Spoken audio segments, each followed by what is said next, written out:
जब आप class 12th से निकलते हैं, है ना, जब आपके बोर्ड एग्जाम्स खत्म होते हैं तो आपको लगता है कि यार दुनिया थोड़ी सी आसान हो गई है, अब थोड़ा सा और रियायत मिलेगी, अब अच्छा लगेगा, अब थोड़ी सी जिंदगी जिएंगे। जैसे ही आप ये सब सोचते हैं, वैसे ही आप खड़े हो जाते हैं पूरे इंडिया में जो भी नेशनल लेवल कॉम्पिटिटिव एग्जाम होते हैं, बी इट नीट, जेई या फिर सीयूईटी हो गया, इन वाली लेवल में आ जाते हैं। और जैसे ही आप इन एग्जाम्स को कैटर करने की कोशिश करते हैं, इन एग्जाम्स में जाने की कोशिश करते हैं, फिर आ जाती है प्रॉब्लम। होता क्या है कि आप सोचते हैं कि दोस्त मैंने तो क्लास 12 की पढ़ाई करी है, वो भी बहुत बढ़िया तरीके से करी है, तो मुझे तो ये एग्जाम्स क्लियर करने में कोई प्रॉब्लम नहीं होगी। अब जो मैं एग्जाम के बारे में बातें कर रहा हूं वो है मेरे पास सीयूईटी। तो जब आप क्लास 12 से निकलते हो और जब आपने सीयूईटी का सिलेबस खोल के देखा, तुम्हें मजा आया। तुम्हें मजा कैसे आया? तुमने देखा यार ये सिलेबस तो मैंने पढ़ रखा है, तो तुम ओवर कॉन्फिडेंस में अपने आप को वो लेने के लिए कि यार मैं तो ये कर लूंगा या कर लूंगी, आप गए पेपर देके आए। पेपर देके आए बहुत बढ़िया तरीके से, कॉन्फिडेंटली आप पेपर देखे और आपको मालूम पड़ा हाँ यार ये चीज तो, इसमें तो मुझे कोई दिक्कत है नहीं, ये मेरा इजीली हो जाएगा। पर जैसे ही आप आगे बढ़ते हो, जैसे ही आपकी रैंक आती है या नंबर्स आते हैं, तो आपको मालूम पड़ता है कि जो आपकी परसेंटाइल निकल के आई है वो आई है 70, 75, 80। क्या दिक्कत हो गई? क्या दिक्कत हो गई? और कुछ मेरे ऐसे स्टूडेंट्स थे जिनकी भैया जो मेरे कहां पे लाई करते हैं, 0.01% पे लाई करते हैं, जो ऊपर लिखा हुआ है। मतलब उनकी जो परसेंटाइल निकल के आ रही है 99, 100 परसेंटाइल। पिछली साल अगर मैं अपनी ही बात करूं तो 3800 बच्चों की 100 परसेंटाइल निकल के आई, मतलब सीयूटी अड्डा वालों की। ऐसा क्या है? क्या है? ऐसा क्या वो लोग करते हैं, या ऐसा क्या खाते हैं, या ऐसा क्या वो काला जादू करते हैं जिससे उनके भाई 99, 100 परसेंटाइल आ गई है, जबकि वो सेम कॉलेज और इनफैक्ट सेम क्लास से निकले हुए हैं, पर इतना ज्यादा वास्ट डिफरेंस कैसे आ जाता है? दोस्त, वास्ट डिफरेंस सोच में है, पढ़ाई में तो बहुत ज्यादा डिफरेंस है नहीं। डिफरेंस जो है वो है स्मार्ट स्टडी में। ठीक है, तुम लोग बैठे हो कि मास्टर मैं तो 18, 20 घंटे पढ़ाई करता हूं, या मैं पूरे दिन कुछ कोई काम नहीं करती सर, मैं तो सिर्फ और सिर्फ पढ़ाई करती रहती हूँ, लेकिन फिर भी मेरा जो आउटकम है वो नहीं निकल पाता है।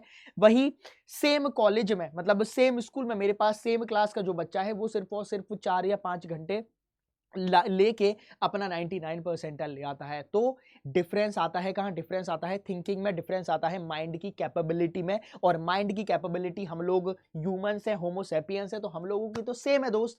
तो अब जो बेसिक प्रॉब्लम आती है, जो बेसिक डिफरेंस क्रिएट होता है, जो यहां पे लिखा भी हुआ है 0.01%, वो आता है एग्जाम में जब आप बैठते हो और आपके सामने एमसीक्यू रख दिया जाता है, मल्टीपल चॉइस क्वेश्चन रख दिए जाते हैं, उसको आप कैसे देखते हो, कैसे उसको आप सॉल्व करते हो, वही डिफरेंस क्रिएट हो जाता है। मतलब पूरी जो कहानी है वो कहीं ना कहीं एमसीक्यू पर डिपेंड होती है। तो अब मैं इस वीडियो में आपको बताने वाला हूं कि वो जो एमसीक्यू मुझे सॉल्व करना है वो कैसे सॉल्व करना है। ठीक है, जो सबसे बहुत ज्यादा बेसिक मेथड है, चलिए शुरू करते हैं। आ जाइए, मैं आपको बताता हूं। और जो मेरे साथ यहाँ पे जुड़े हुए हैं, चैनल पे नए हैं, सेशन पे नए हैं, तो प्लीज सब्सक्राइब करके रखें। बाकी आप प्लीज चैनल पे बने रहिए, वीडियो लाइक करते हुए चलिए, ताकि जो आगे आने वाली वीडियोस हैं, ऑब्वियसली हम लोग क्लासेस पे ज्यादा फोकस करते हैं, कंटेंट पे ज्यादा फोकस करते हैं। लाइव क्लासेस सुबह 9 बजे के रात के 9 बजे तक चलती हैं, तो प्लीज आप उन क्लासेस को भी करिएगा। अब मैं बात करता हूं कि भैया प्रॉब्लम कहां आ रही है। प्रॉब्लम आ रही है एमसीक्यूज में। जैसे ही आपके सामने कोई एमसीक्यू रखा, मान लीजिए तुम्हारे सामने कोई भी क्वेश्चन आया, तुम्हारे सामने क्वेश्चन आया, मैं प्लीज क्वेश्चन से आपको यहां पे एक्सप्लेन करने की कोशिश करूंगा, और अपना टर्म केमिस्ट्री है तो केमिस्ट्री के साथ करेंगे। देखिए, आपके पास क्वेश्चन आया, आपके पास कुछ ऐसा लिखा हुआ है, मान लीजिए आपके पास ये आया, ठीक है, और यहां लगा है क्लोरीन। इसकी रिएक्शन आप से मान लीजिए कराई है H2O से रिएक्शन करा दिया, मतलब OH नेगेटिव से रिएक्शन कराई।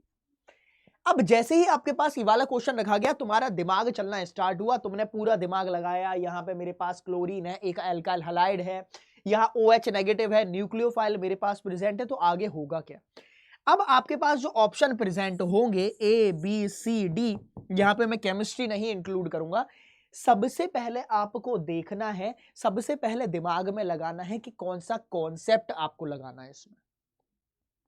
ठीक है, कौन से कॉन्सेप्ट से आप इस क्वेश्चन को करेंगे। अब अगर आपको कॉन्सेप्ट क्लियर हो रहा है, जैसे ही आपने पहला कॉन्सेप्ट यूज किया, पहला जैसे ही आपने कॉन्सेप्ट टर्म यूज किया, सेकंड पे आप आते ही एलिमिनेशन पे आ जाइए।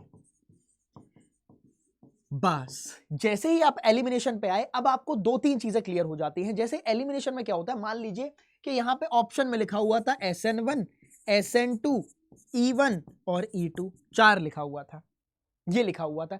अब जब आप अपना एलिमिनेशन मेथड लगाओगे, और एलिमिनेशन मेथड कभी भी विदाउट कॉन्सेप्ट मत इंक्लूड करिएगा। होता क्या है कि तुम आए, तुमने बोला अरे एलिमिनेशन करूंगा, जय माता दी करके 2 उड़ा दिए, क्या फायदा हुआ? अगर वो क्वेश्चन आपको आता है, आपने थोड़ा बहुत पढ़ रखा है, तो उससे उसके कॉन्सेप्ट से रिलेटेड जो ऑप्शंस एलिमिनेट हो सकते हैं वो एलिमिनेट करिए।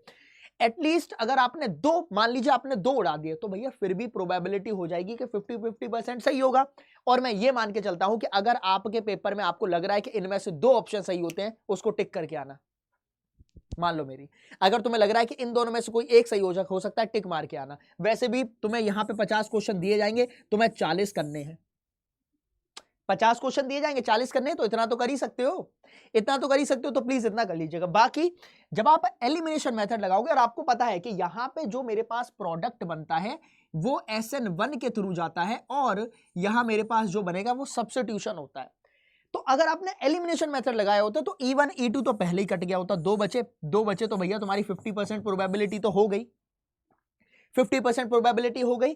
तो जो मेरे पास क्रीम लेयर वाले बच्चे होते हैं, जिनकी रैंक बहुत अच्छी आती है, जो अपने 3 साल सेंट स्टीफेंस, SRCC, रामजस, या जो लड़कियां हैं वो मिरांडा या दौलत राम में जाएंगी, तो उनको ये चीजें के साथ साथ थर्ड पॉइंट जो होता है वो कॉन्सेप्ट का नहीं होता है। कॉन्सेप्ट तो खत्म हो गया, अब आपका कॉमन सेंस काम आता है। नाउ जो काम आएगा वो है आपका कॉमन सेंस। जिंदगी में कुछ भी आए ना आए, कॉमन सेंस होना चाहिए। आपने एक डायलॉग तो सुना होगा कि your intelligency is my common sense. किसी को ये वाला डायलॉग मार देना, उसकी ना बेइज्जती हो जाती है एकदम से। मैं बचपन में ही मारता था, अरे your intelligency is my common sense. तो वो जो कॉमन सेंस है वो हर एक इंसान का अलग अलग लेवल पे होता है, लेकिन जो कॉमन सेंस जनरेट होता है वो कॉन्सेप्ट से जनरेट होता है। आपने पढ़ाई करी, बहुत बढ़िया तरीके से पढ़ाई करी, अब आपको पता है कि इस क्वेश्चन से रिलेटेड इसके आसपास जितने भी मेरे पास कॉन्सेप्ट बन सकते हैं उससे रिलेटेड क्वेश्चन आ जाएगा, तो मैं कर लूंगा या कर लूंगी, वहां से आएगा आपका कॉमन सेंस। क्लियर हो गया? पूरी कहानी जो है वो एमसीक्यू अटेम्प्ट करने के ऊपर है। जैसे अब आपको पता ही है कि जो ऑर्गेनिक केमिस्ट्री आएगी वो अप्रोक्सीमेटली मेरे पास 50% की आती है। अगर मैं क्लास 12 की बात करता हूं तो क्लास 12 में ऑर्गेनिक 33 मार्क्स की आती है out of 70, which is approximately 50%, है ना? 50%। और यही मैंने आपको बताया था कि भैया 50% लगेगी। अब जब ऑर्गेनिक तुम्हारी क्लास 12 की और सीयूटी की अप्रोक्सीमेटली सेम है, एक आपका तुम्हारा बस पॉलीमर बढ़ जाता है जिसको मैं ऑर्गेनिक में नहीं रखता, वो तुम्हारा इनऑर्गेनिक में ही आ जाता है।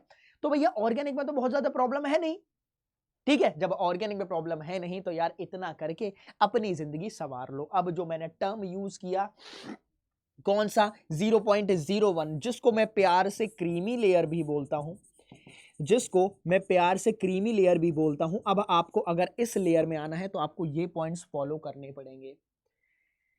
ये पॉइंट्स सिर्फ आपको पढ़ाई में काम नहीं आएंगे, मैं बता रहा हूं, ये सिर्फ पढ़ाई में काम नहीं आएगा कि पढ़ लिए मास्टर हो गया, नहीं।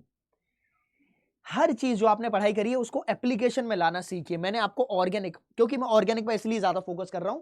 अब अगर कोई और सब्जेक्ट आपका है तो उसको आप कंपैरिजन कर सकते हो। जैसे अगर मैं मैथ्स के बारे में बातें करूंगा तो इंटीग्रेशन या इंटीग्रल बहुत आता है, तो मैं उसके कंपैरिजन करते हुए चलेगा।